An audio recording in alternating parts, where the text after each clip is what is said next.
Hello everyone, welcome to my channel. So today I want us to discuss some interesting thoughts. You look around the world and you see conflict after conflict after conflict, and I think it's very important to at least have a better understanding of why we have some conflicts that we see around the world. So for this moment, I want to discuss the Syrian conflict.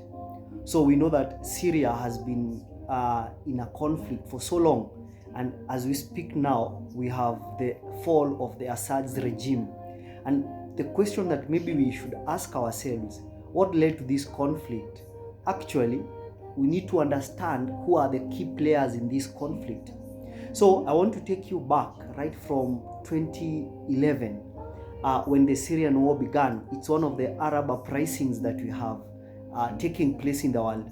So we have an uprising in Tunisia, we have an uprising in Libya, you know, the death of Muammar Gaddafi. We have an uprising in Egypt, they overthrow their president, and Syria is also intertwined in the same conflict. So one important lesson I want us to see is that the moment you see a conflict around the world, we need to realize that there are two key players in almost every conflict that we have today, and this is United States of America and Russia. These are two global powers fighting for supremacy, and actually they are fighting for spheres of influence. So a sphere of influence is a place where they want to have influence, a place that caters for the interests of each country, be it USA, be it Russia. So taking you a little back to the end of World War II, when Germany surrenders and the bombing of Japan that ends the war, we are going to see that the aftermath of the war will result into two superpowers. That is Stalin, who rules USSR, the Soviet Union, and by then the president of USA, I believe it was Roosevelt. And you are actually going to see what comes up is a Cold War, a period of a Cold War between 1945, which comes to an end in 1989, actually when Mikhail Gorbachev, the then president of the USSR, resigns and USSR collapses. So during this period, 1989, when USSR is collapsing, a lot of Soviet satellite states that were part of the USSR or the Soviet Union are going to seek the independence and become independent nations. Most of them, Ukraine, you know there is a conflict in Ukraine. In my next channel, we are going to address some issues that are facing the Ukrainians, why actually there is a conflict in Ukraine. You're also going to see Poland, Afghanistan. All these are countries that were part of the Soviet Union. And so when the Soviet Union collapses, they become independent nations. So, and Syria is also going to become an independent nation by then. And the problem is, by the time USSR is collapsing, we have the Russian Republic, which is given birth. They are not going to use a different flag, actually. It is red-like, but they are going to even adopt a new constitution with new policies. And Mikhail Gorbachev, as the last leader of the USSR, will give what we call the New World Order. He wants to have a globalist universe where all nations are equal, no nation is superior than the other. And what you're going to see is when Boris Yeltsin, who becomes the first president of the Russian Republic, takes over, he has a problem. He's a drunkard. He's so corrupt. So he does not lead the nation into the right direction.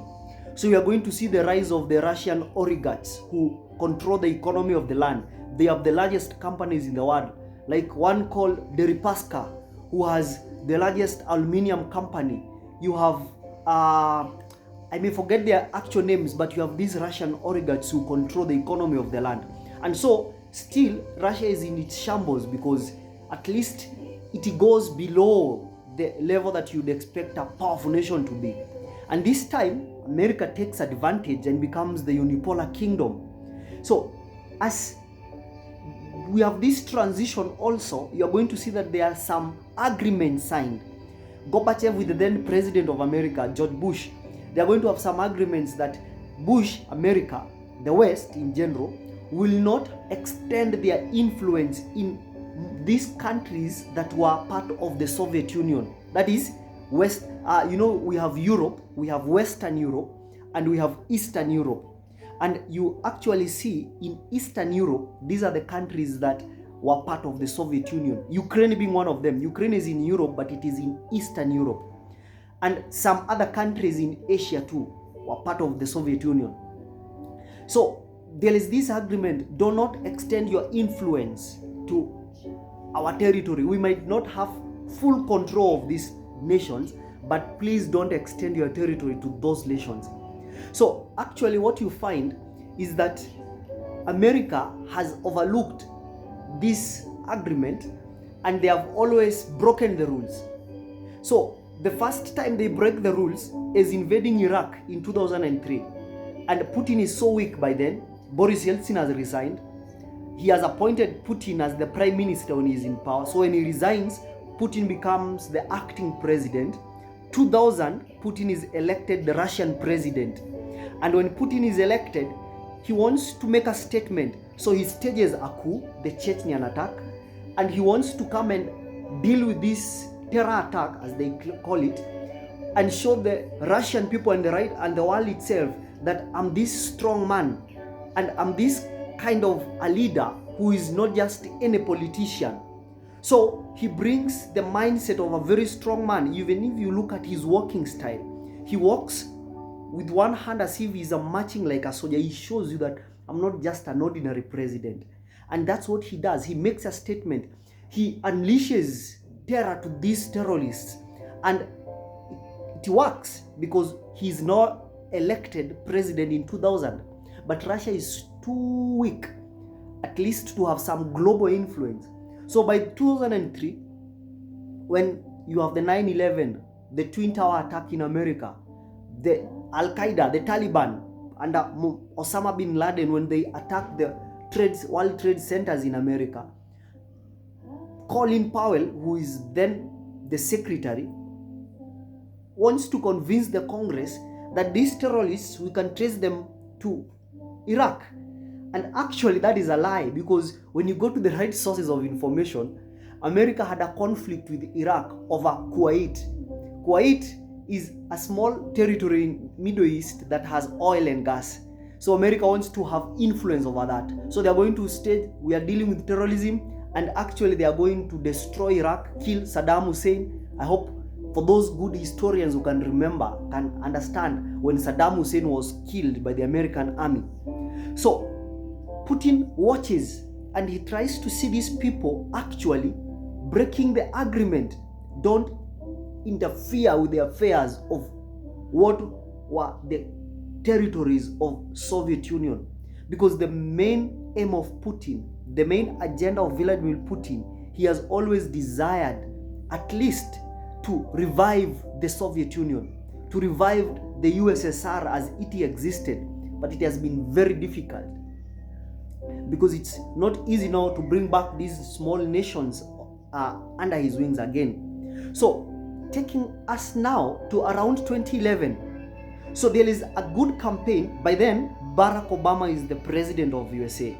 And you know, his own Secretary of State is a very prominent woman, Hillary Clinton. And the biggest, the worst enemy of Putin is Clinton, because it is believed that these Arab uprisings, all these countries are spheres of influence controlled by Russia.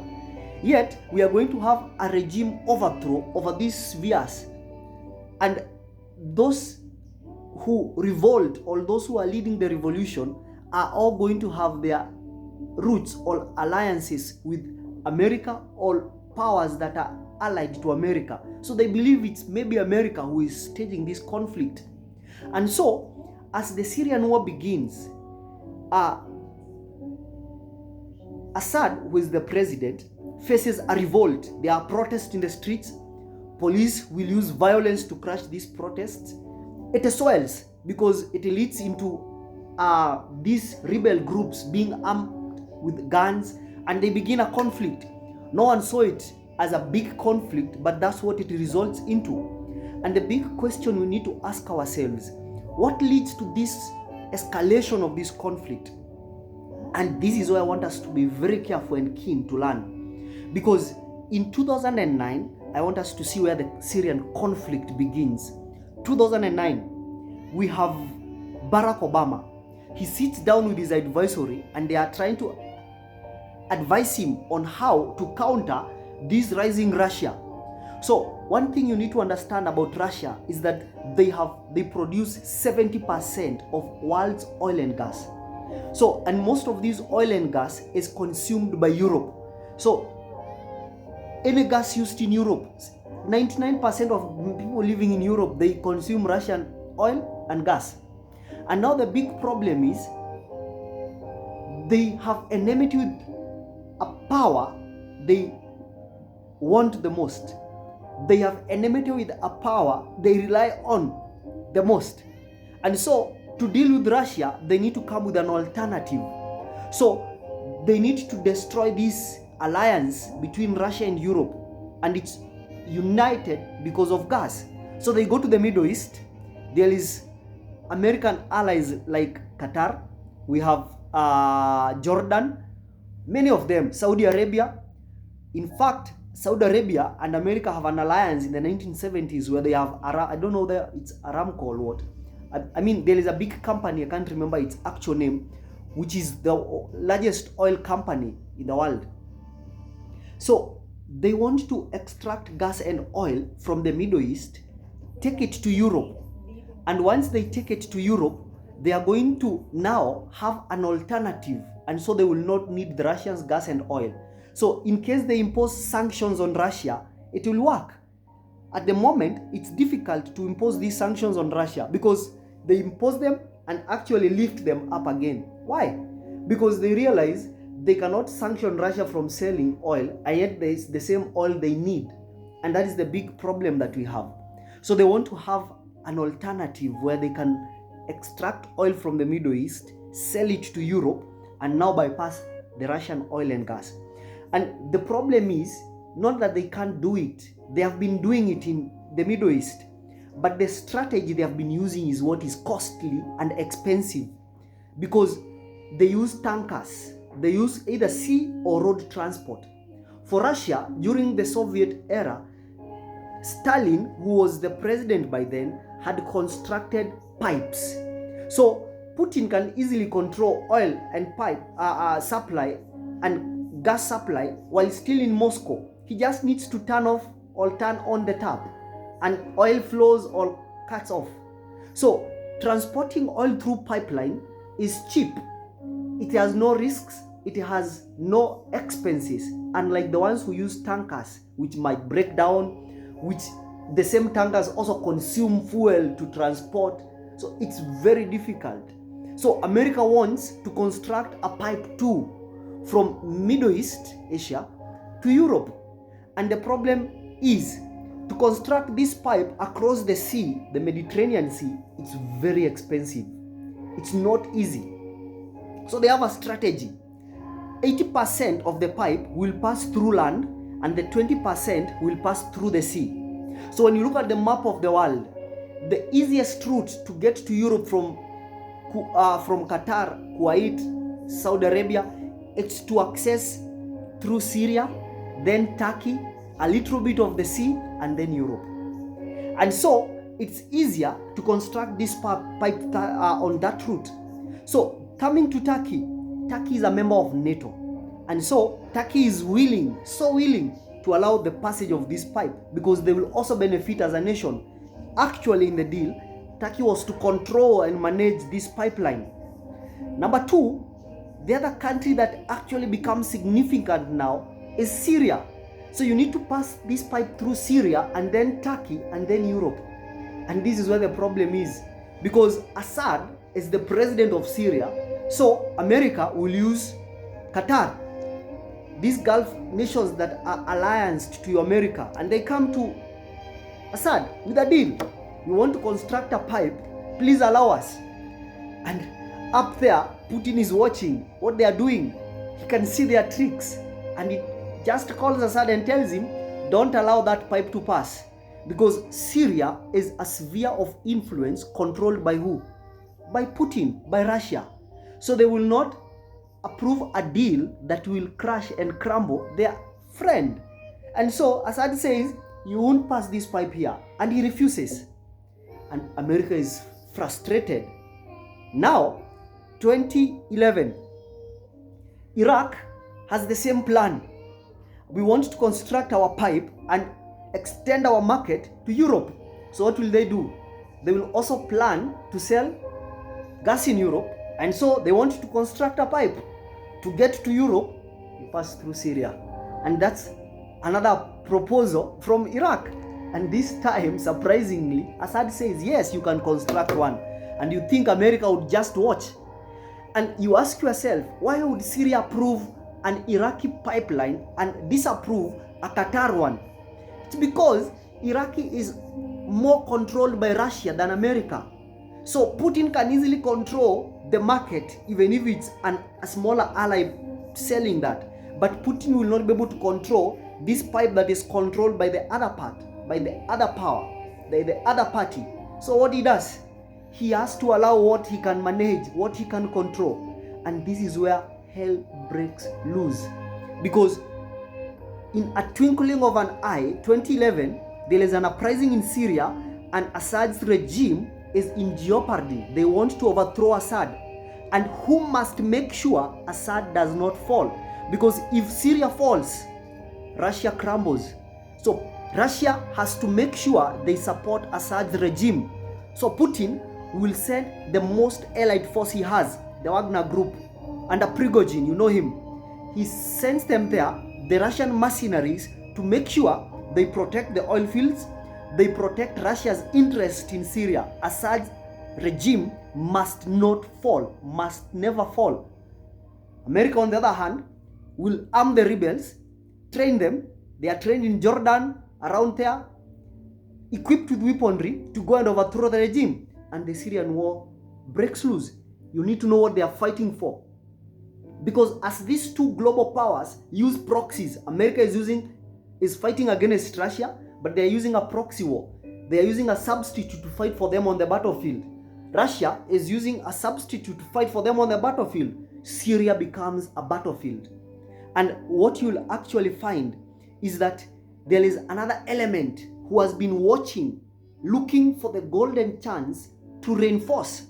And this is the Islamic movements, radical Islam. And as this conflict ensues, they seize this opportunity also to create a caliphate. And so you have the Islamic movement in Iraq.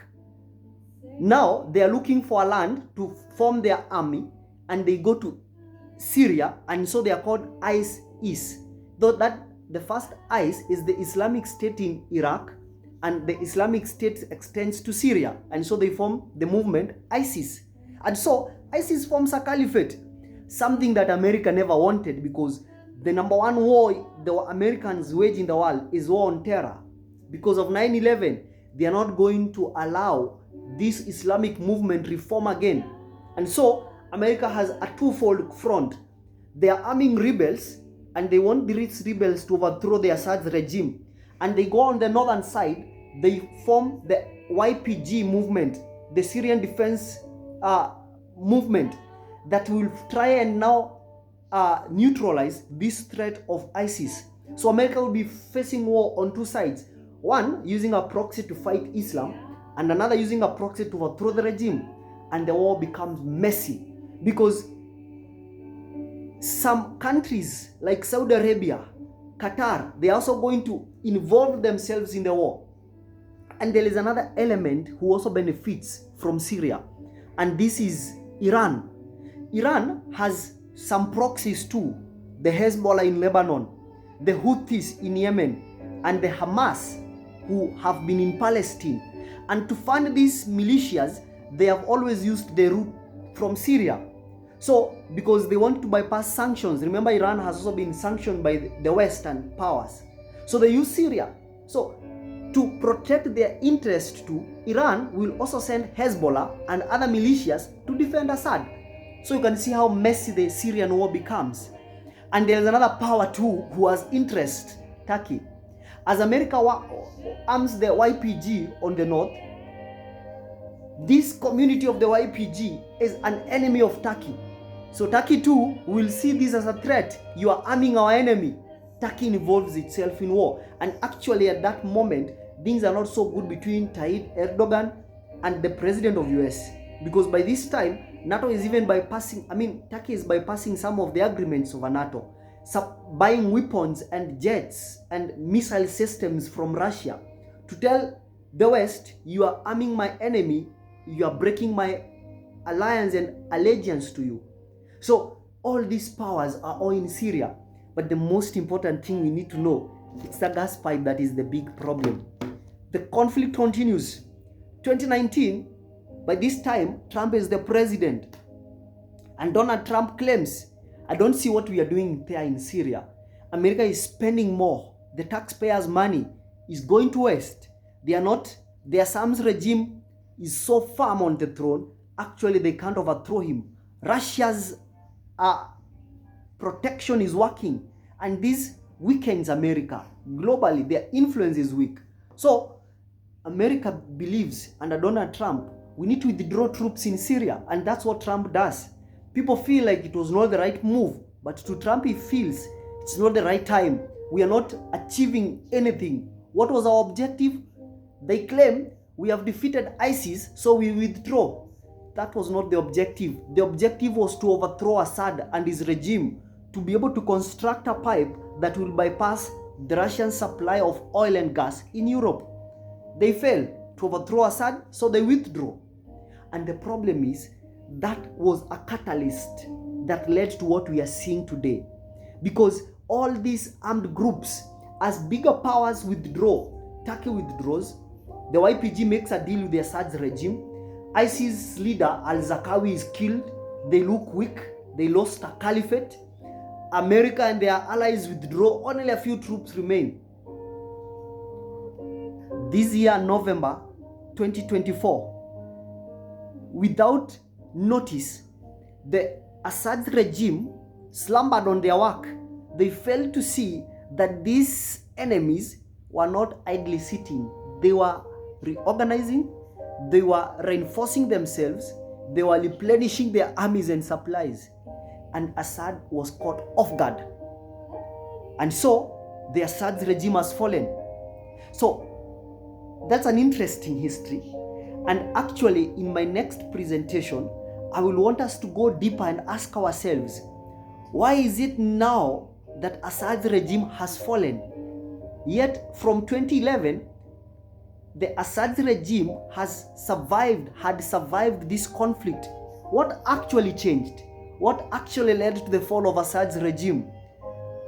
Don't fail to click a like and to subscribe to my channel. So if you really desire to know why Assad's regime fall, follow my next presentation and we are going to discuss and ask ourselves, why does it fall? What actually changes? Bye.